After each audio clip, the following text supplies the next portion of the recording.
Bien, estamos acá en el Congreso de la ARNA, en la ciudad de Cartagena. Estamos con un personaje muy especial para nosotros desde Bolivia. Vamos a escuchar un saludo de él, que se presente y nos va a definir qué es educación popular.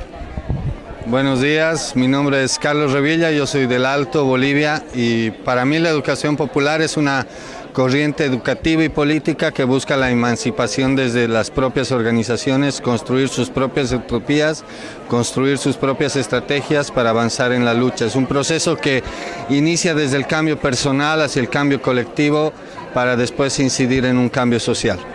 Listo, muchísimas gracias. Gracias. ¿No corta? Buenos días, ¿cómo están? Somos de Popayán, queremos hacer una pregunta, ¿sí? Para ustedes, ¿qué es educación popular? Transformar, compartir. Eso yo creo que son dos palabras centrales para la educación popular. Para ti, ¿qué es educación popular? Transformar la realidad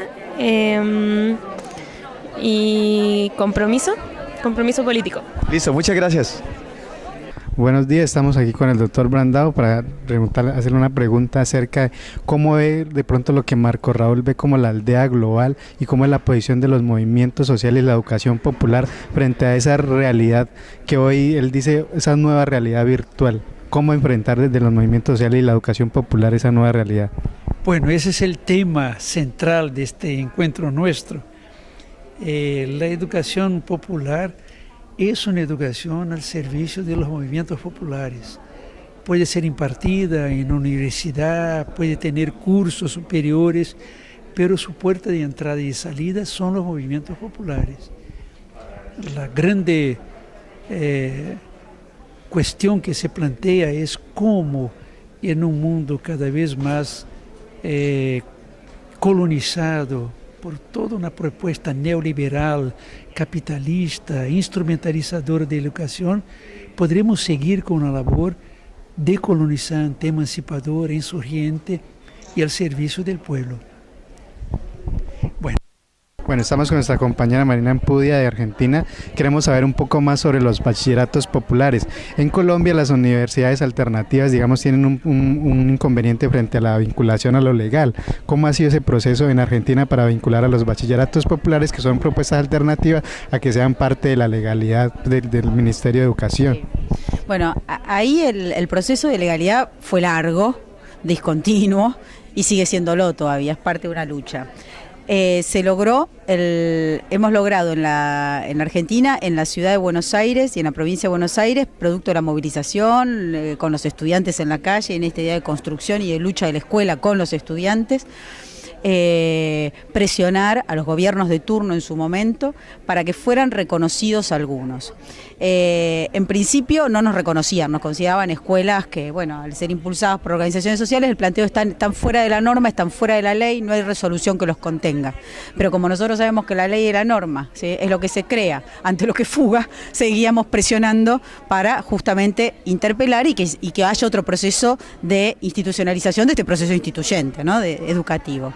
Ahí logramos, primero, ser reconocidos en Ciudad de Buenos Aires, casi la totalidad de los de Ciudad de Buenos Aires, quedan pocos por fuera, habrá unos 5 o 6 hoy por fuera, bachilleratos todavía no reconocidos. Logramos, a través del Ministerio de Educación, que sean reconocidos primero bajo convenio, primero como registro. No un registro que reconocía, era un formato legal que reconocía la existencia de los bachilleratos, sin salario para los docentes, con acreditación de títulos, pero no las autoridades del bachillerato, no el equipo, no la organización.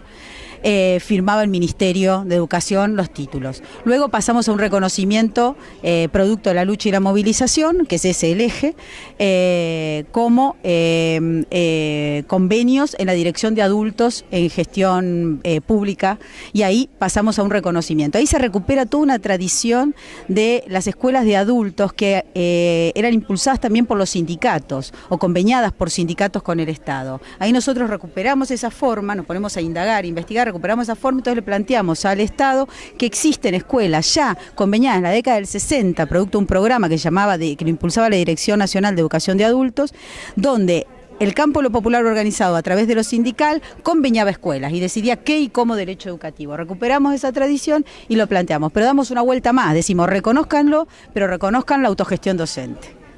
Nosotros queremos autogestión docente de contenidos, definir el dónde y el cómo. En esos convenios sindicales los docentes los ponía el Estado. En estos convenios nosotros logramos que sean nuestros propios docentes. En la provincia de Buenos Aires ha sido mucho más difícil el proceso de reconocimiento. Fueron reconocidos nada más que 11 de los bachilleratos populares de los 70 de la provincia de Buenos Aires, en su totalidad. Luego lo que se logró es un proceso de convenio, ¿no?, donde esas escuelas que están reconocidas pueden facilitarle los títulos a las otras escuelas. Pero por vía del Estado fueron reconocidos 11 nada más en provincia de Buenos Aires.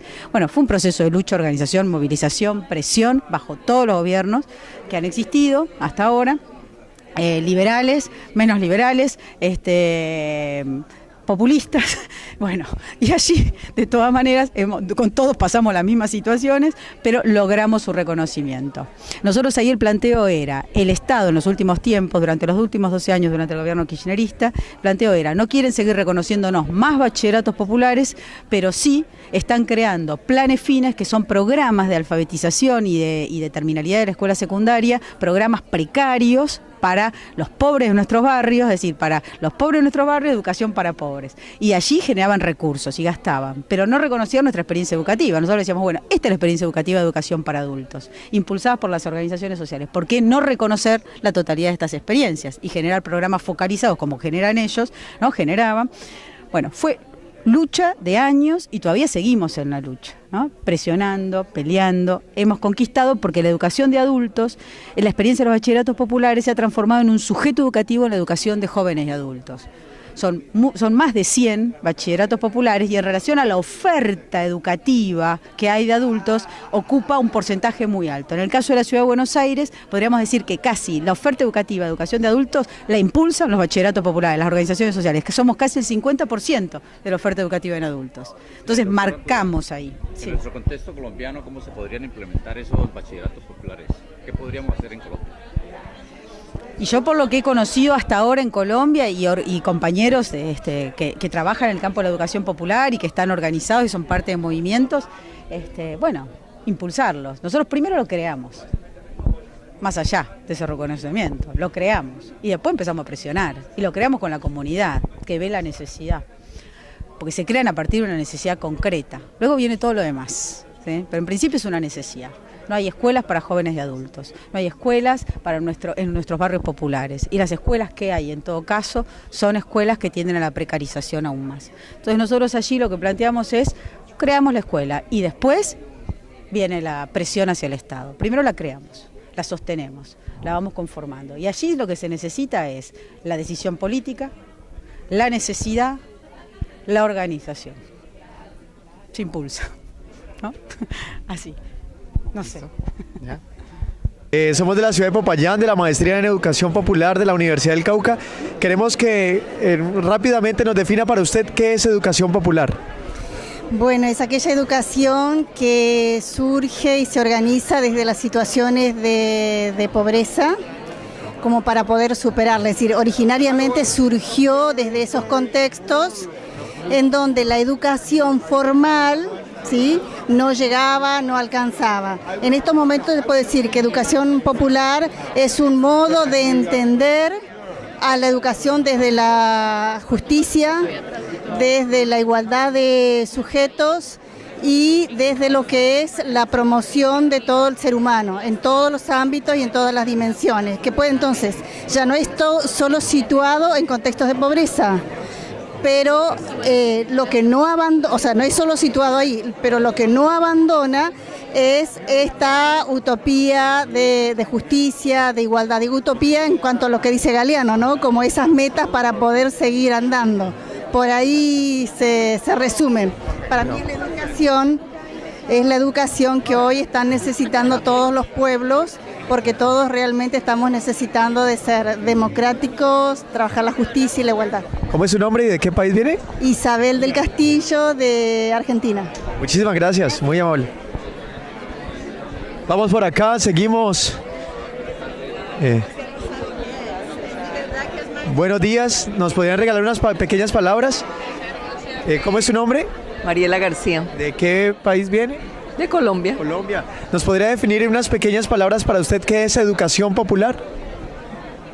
Educación popular es dar oportunidades de empoderamiento. Sí. Bueno, muchísimas gracias. Para usted, ¿qué es educación popular? Es como el movimiento que puede hacer crecer el hecho de uno mismo como ser humano, ciudadano, ser y estar, segundo diferentes tipos con libertad de expresión. ¿Cómo es su nombre y de qué país nos visita? Ana Carolina Botelho, de Brasil. Bienvenida a Colombia. Para usted, ¿qué es educación popular? Es como la parte de poder compartir con todos. Todos tenemos diferentes conocimientos y es como compartir, aprender, desaprender y todos trabajar en un mismo, para una misma meta. Entonces, listo, muchísimas gracias. Bueno, buenos días, estamos aquí con la doctora Lola, colombiana, con Lola, entonces que nos va a hacer un aporte en cuanto a la formación de nosotros como educadores populares. Hay una posibilidad a la cual se ha abierto hoy la universidad, es a tener pregrados o posgrados en educación comunitaria, educación popular o educación comunitaria. La universidad de todas maneras sigue siendo un valor que, digamos, la sociedad a la cual ha llegado. Sin embargo, la educación popular dentro de la universidad puede potencializarse en algunos casos, pero puede reducirse también en otros. La educación popular tiene que estar vinculada a los movimientos sociales, tiene que estar vinculada a la problemática regional, ser una respuesta a la problema que se tiene. Si se enclaustra en la universidad y entra dentro de los ritos convencionales de la universidad y entra a formar parte de un academicismo al cual se llega, pues es muy difícil que realmente haya educación popular. La educación popular tiene que justamente romper ataduras de la universidad, algunas ataduras de la universidad para poder entrar en compromisos realmente con la región, con el país, porque de lo contrario, si caemos en la cuestión convencional, no estamos haciendo nada. Al contrario, estamos frenando una dinámica, una posibilidad que se tendría. Entonces yo creo que sí, bienvenida a la universidad, pero siempre y cuando también la universidad tenga la posibilidad y ese sentido de apertura crítica, o si no también los estudiantes tenemos que pelearla, porque ¿cómo vamos a quedar a la manera de cualquier otra facultad, a la manera de cualquier otro estudio académico? Entonces, ¿cuáles son los límites que tiene la universidad para esto y cuáles son las potencialidades? Conociendo los límites también es saber cómo podemos trabajarlos para poder hacer que la universidad se abra a la realidad. Yo creo que ese es el papel de una maestría, un posgrado en la universidad. Cómo abrir esas limitantes que se ha forjado la academia, ¿verdad? Para realmente que el pueblo entre, los intereses del pueblo más bien entren y la universidad se abra a las problemáticas que se tienen afuera. ¿Alguna otra cosa? La mujer en la educación. En la educación popular. Creo yo que la educación popular está abierta, digamos, está uno de sus núcleos fundantes y fundamentales es el asunto de la exclusión. Éticamente, nosotros tenemos como 3 puntos claves que son: uno, que digamos de intencionalidad, que la intencionalidad ética, que tiene que ver con todos estos temas de exclusión, donde las mujeres por diversas razones también hemos sido excluidas, ¿verdad? Hombres y mujeres, pero las mujeres de una doble exclusión por nuestra condición también, como de otras opciones también de género, ¿no? Es decir, entramos dentro de unos espacios de exclusión que tenemos que reconocer. Entonces, desde allí también nos ubicamos en la educación popular para reivindicar nuestros propios derechos y para reivindicar los derechos de las poblaciones excluidas, no solo las mujeres, sino todos los niveles de exclusión. Eso es una postura ética, ¿verdad? Y unido a la cuestión política que tiene que ver con que, reconocidas esas exclusiones, trabajemos también por potenciar capacidades desde allí para generar cambios en las estructuras, cambios en los proyectos, cambios de todas maneras en el modelo histórico que queremos construir para el país. Entonces es una ubicación en la exclusión y en la lucha por todos los niveles de exclusión. Nos posicionamos como mujeres, con nuestras capacidades, nuestras limitaciones, como todo ser humano, ¿verdad? Como todos, los hombres también tienen posibilidad y también hay hombres que viven la exclusión, entonces es desde ese punto de exclusión que nosotros nos posicionamos frente a la educación. ¿Cómo ve a la educación popular en la transformación de la escuela? Me parece que también allí en la escuela convencional, digamos, entrar con un discurso que plantea uno la calidad de la educación, pero desde otra onda que las que nos están dando desde la lógica del mercado, ¿verdad? Es la calidad en términos de formación en valores, por ejemplo, ¿no? ¿Qué valores está transmitiendo la escuela? ¿Qué experiencias de valores está dando? ¿Cómo construimos la paz, por ejemplo, desde la escuela? ¿Cómo podemos construir en la argumentación? Todos sabemos que el conocimiento al escolarizarse se reduce. ¿Cómo hacemos para bien en la escuela retomar eso que es nuestra competencia para potencializarla y potencializarla en favor de los procesos que vive el país y que viven las regiones? Entonces Entonces yo creo que también la educación popular pone un énfasis en la investigación, en la vivencia y reconstrucción de valores, en la posibilidad de transformación de la misma escuela, en este sentido que decíamos de cómo, el otro día con unos maestros decíamos, cómo facilitar en los niños la capacidad de argumentación. ¿A uno le parece que la argumentación tiene que llegar es con el sindicato? No. ¿Cómo facilitamos la posibilidad de argumentar? Porque es que la construcción de autonomía, que es lo que tiene que hacer la educación, tiene que ser desde la escuela. ¿Cómo formamos en la escuela personalidades autónomas? Porque de lo contrario no es posible ni la ciudadanía ni la democracia. Así de sencillo. Ya para terminar, de pronto vemos el papel de la mujer, cómo es el papel ahorita de los medios de comunicación y de pronto lo que Marco Raúl dice, la nueva, todo el papel, todo el significado que tiene, el simbología de la tecnología, cómo enfrentar la... Creo yo que se requiere ante los medios de una actitud crítica. Claro que son un medio valiosísimo, yo no puedo pelear contra los avances de la tecnología, ¿no? Pero sí tengo que tener una posición crítica, es decir, porque yo como educador soy el que decido la utilización del medio. Yo decido. Es el medio, no es el que me decide por muy bien hecho que sea. Entonces, ¿qué criterios tenemos los maestros para el uso de la tecnología? ¿Verdad? Yo creo que ahí va, es decir, la posición crítica que nos permita, ¿cómo te digo yo?, utilizar toda esa gama de posibilidades que hoy nos da la tecnología, ¿verdad? Pero el qué utilizamos y para qué y cómo lo utilizamos, eso lo decidimos los maestros. Entonces, ¿cuál es nuestra formación también para hacer eso? Bueno, buenos días, estamos aquí con el maestro Boaventura de Sousa, que nos va a comentar un poco sobre esa división que hemos escuchado desde Popayán y ahorita aquí en el evento de Arna de los movimientos sociales, la división que hay por un lado y más particularmente en el Cauca, que es donde los afros luchan por un lado, los indígenas por un lado, las mujeres por un lado, y no hay digamos una convergencia. Entonces, un poco nosotros como estudiantes y que estamos trabajando con estas comunidades, unos con los indígenas, otros con los afro, ¿cómo desde la maestría y con la herramienta y la IAP empezar a dar cosas para empezar a unir, a que converjan en algo? Yo pienso que realmente esta convergencia es totalmente necesaria.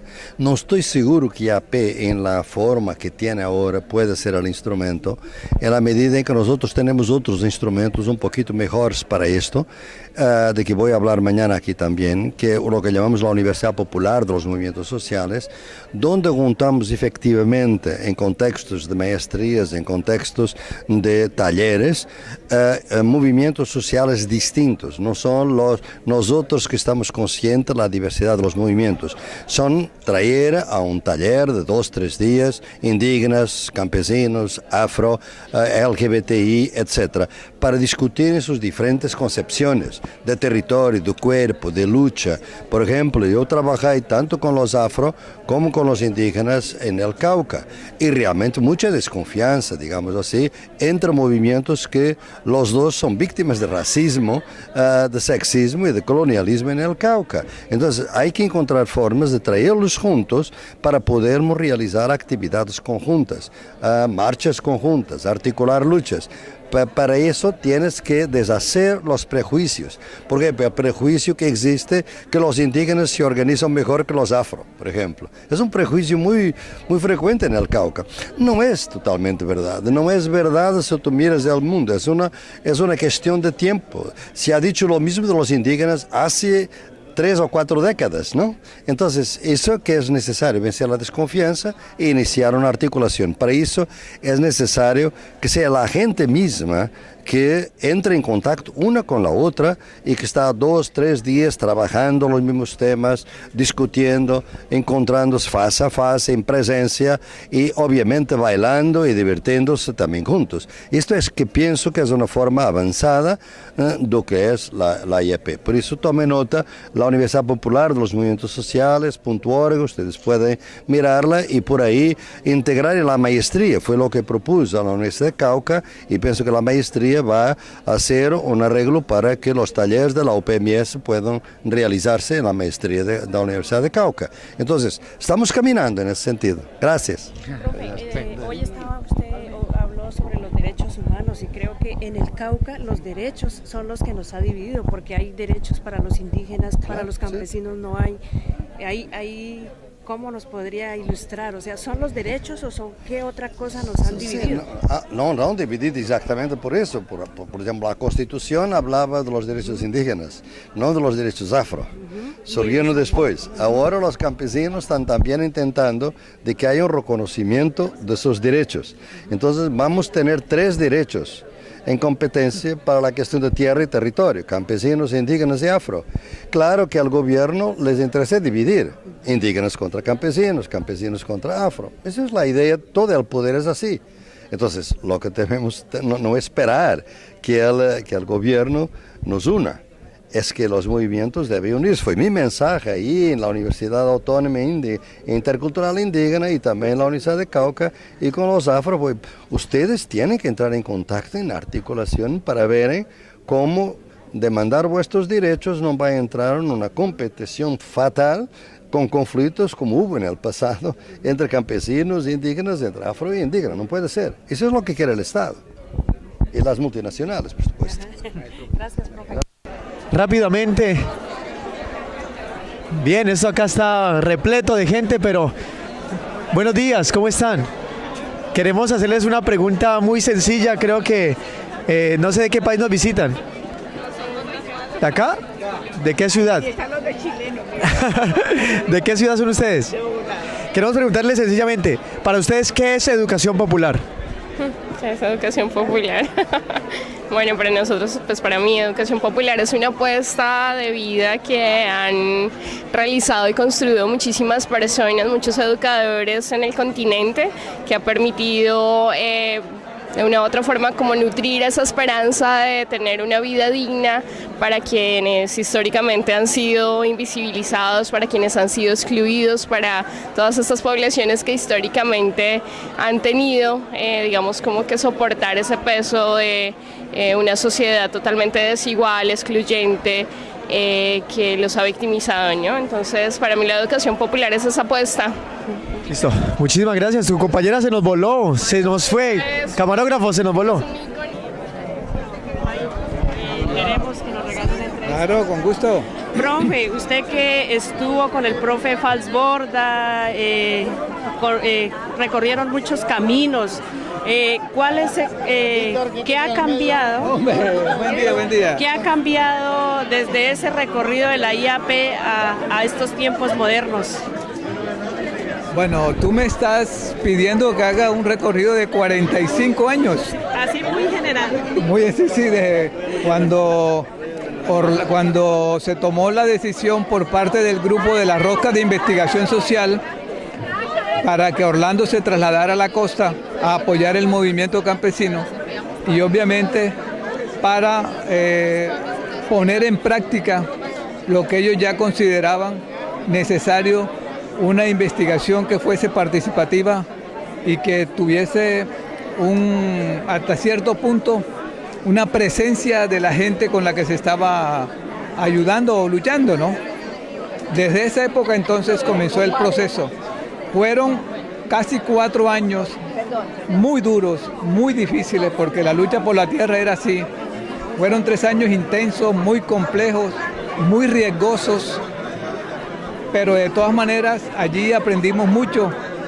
Se aprendió, las bases de la investigación-acción ya fueron aprendidas ahí, por lo menos eso, el conocimiento de los antecedentes de la historia anterior, de las luchas campesinas anterior, del desarrollo rural anterior, como durante muchos años, 50, 60 años que había pasado, después de eso aprendimos cómo recopilar todas esas historias, cómo devolverlas con participación de ellos para conocimiento general, como también la parte crítica, ya desde el punto de vista de ellos, no desde el punto de vista de lo que estábamos acostumbrados.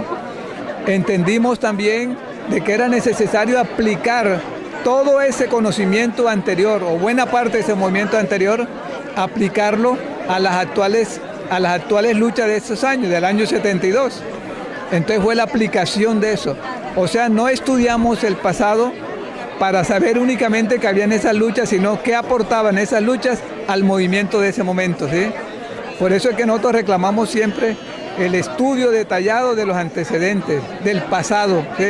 Porque encierra muchísimas cosas, no solamente lecciones de la lucha, sino valores, principios, capacidades de la gente, lo que debe tener, la responsabilidad, la ética, todas esas cosas se enseña allí. Con todo ese andamiaje prácticamente allí quedó sentada ya las bases de esa organización.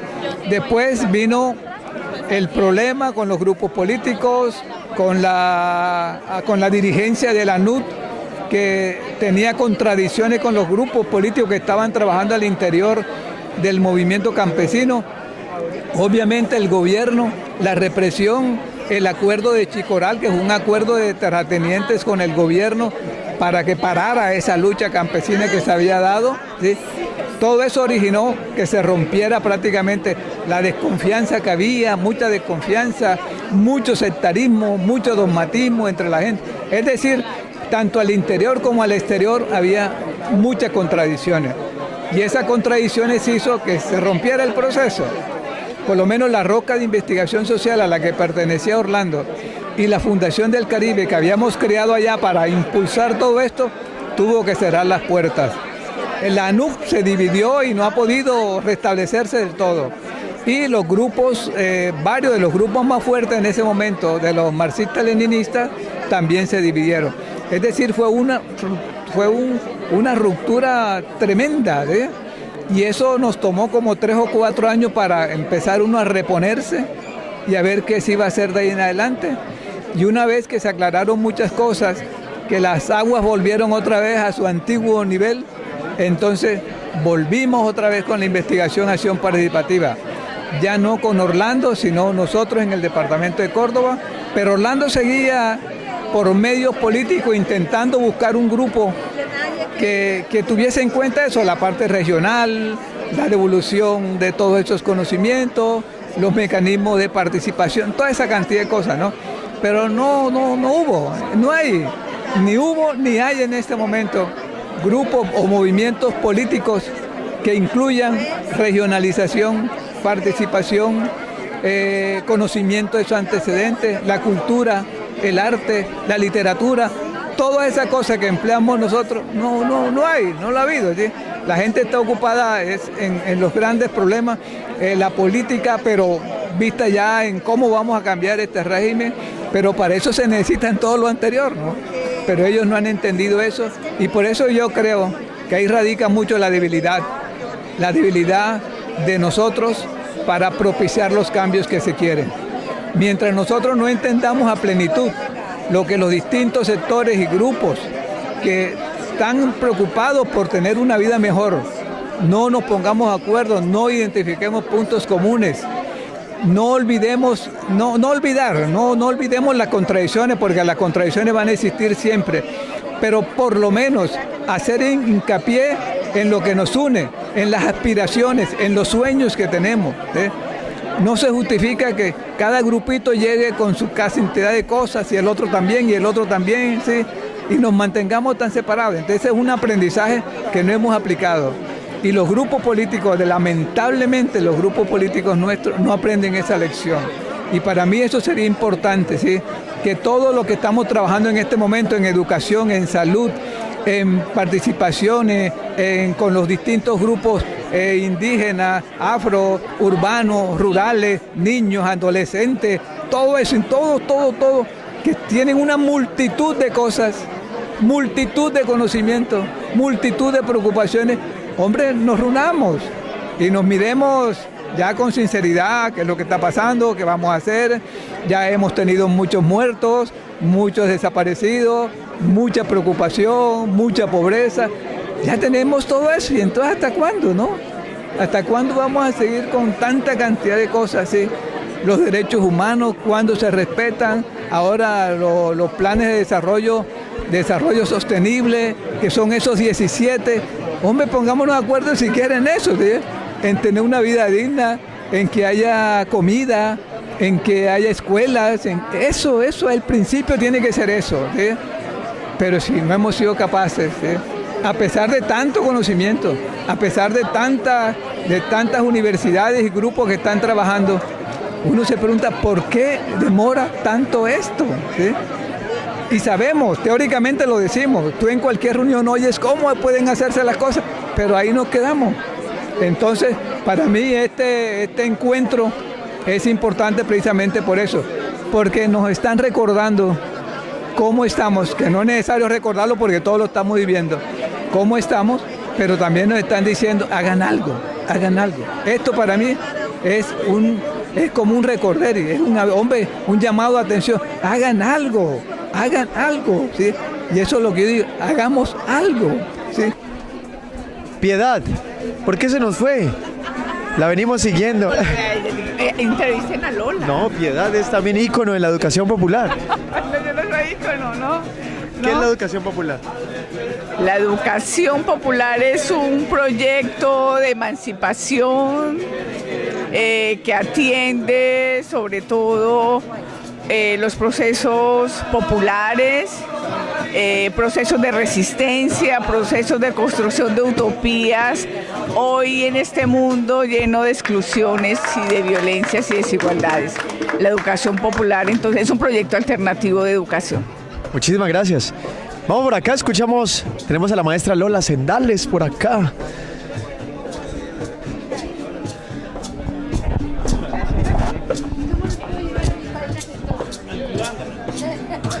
Buenos días, ¿cómo están? Muy bien. ¿Cómo hacer educación popular desde la música? ¿Cómo hacer educación popular desde la música? Convocando a la gente, convocando a todos los que se sientan, convocando. ¿Cómo se llama el grupo? No hay ningún grupo. Es un espacio artístico, musical, en donde hay músicos, actores, sociólogos. No es un grupo. Crece la palma y antes de morir yo quiero echar mis versos del alma. Guantanamera, Guajira, Guantanamera, Guantanamera, Guajira, Guantanamera. Mi verso es de un verde claro y de un carmín encendido. Mi verso es de un verde claro y de un carmín encendido. Mi verso es un ciervo herido que en el monte busca amparo. Guantanamera, Guajira, Guantanamera, Guantanamera, Guajira, Guantanamera. Creo que este es uno de los espacios más populares que hemos tenido hasta el momento. Bueno, damos las gracias por este espacio. Ven, preguntamos por acá, ¿qué es para ti educación popular? Educación popular es darle la alternativa al pueblo de formarse, de tener las herramientas para poder transformar el sistema, el modelo, no solamente social, sino también ambiental en el que vivimos. Es poder darle las herramientas también para que ellos mismos sean investigadores y gestores de sus propios cambios. Es generar una sociedad integral a partir del aprendizaje mutuo entre maestros y aprendices, es decir, todos somos esto. Acá en cada momento de nuestra vida estamos aprendiendo y adquiriendo nuevos conocimientos y saberes y asimismo compartiendo lo que nosotros tenemos, nuestras experiencias y así generando más y más saberes y compartir de visiones. ¿Cómo es tu nombre y qué país nos visitas? Yo soy Valentina y soy de este país, Colombia, de la tierra muisca. Muchísimas gracias, Valentina. Bien, dejemos hasta el momento por ahí. Bueno, tenemos acá a nuestra compañera desde la maestría en educación popular. Bien, ¿cómo ha pasado el Congreso de la ARNA? Bien, ahorita hicimos una especie de compartir de saberes con unas chicas de Argentina y que trabajaban toda la parte de la salud comunitaria. Trabajamos toda la parte de la educación y venimos de allá del claustro San Francisco, ¿cómo se llama? Bueno, muchísimas gracias a todos. Aquí está nuestra compañera Yara. Yara, ¿cómo ha sido la experiencia de poder compartir con toda esta cantidad de personas que creo que todas tienen una experiencia que contar, tienen una vivencia, así que ¿cómo la has pasado acá? Bueno, hablamos en portuñol o en portugués. En portuñol, por favor. Bueno, la experiencia es muy buena, encontrar amigos de diversos países, conocer varias experiencias, poder partilhar saberes, hacer un gran intercambio. Ahora estávamos en la ponencia que fora hablar de la experiencia de la Escola de Formación de la CONTAG, donde tivemos alguns colegas nossos de la Maestría en Educación Popular, una ponencia también del compañero José Luis de CRI, de su pueblo, y una ponencia de un maestro de la FECOD. Entonces fue un momento para mí de compartir, de conocer, de nuevas aprendizajes. Muchísimas gracias, Yara, por tu participación. Y nos despedimos. Gracias a todos. La idea es ir armando el concepto como tal. Todo el mundo tiene una percepción diferente, pero todos llegamos como a la misma convergencia, que es que debemos conocer la realidad para poder transformarla. Necesito esa cara de vulgaridad.